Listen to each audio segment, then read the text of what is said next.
अभी पवन सिंह भी बहुत जोर शोर से लगे हुए हैं, बगल में ही काराकाट है, तो उनको लेकर क्या भविष्यवाणी करें? नहीं, अब उनके ऊपर हम कोई भविष्यवाणी नहीं कर रहे बहुत हैं। मेहनत कर रहे हैं। नहीं नहीं, अच्छी बात है, मेहनत करना ही चाहिए जीवन में।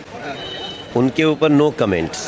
काराकाट जाने का कोई प्लान नहीं है? प्रधानमंत्री नरेंद्र मोदी जी को सिर्फ गिराने के लिए लड़ रहे हैं। तो आपको बता दें कि मनोज तिवारी जी का यह वीडियो सोशल मीडिया पर काफी तेजी से वायरल हो रहा है, जिसमें देखा जा सकता है कि वे पवन सिंह जी के चुनाव प्रचार को लेकर अपनी राय देते नजर आते हैं, जिसको लेकर उनके फैंस के पेजों के लोगों के द्वारा यह वीडियो काफी तेजी से वायरल किया जा रहा है। और उनके फैन के साथ साथ उनके फैन के पेज के लोग वाले काफी चुस्की ले रहे हैं, क्योंकि जैसा कि आप लोग जानते हैं खेसारी और पवन के बीच में जब विवाद हुआ था तब ये ही कलाकार आगे आकर उन दोनों को मिलाया था, परंतु ये दोनों साथ मिलकर अब उनके ही पार्टी के विरुद्ध जंग छेड़ दिए हैं, जिसको लेकर फैंस काफ़ी इन लोगों की चुस्की ले रहे हैं कि अब जब दोनों भाई को साथ मिलाए हैं तो उसका परिणाम भी आप लोग भुगतिए। इस पर आप लोगों का क्या कहना है दोस्तों? कमेंट कर अपनी राय ज़रूर बताएं।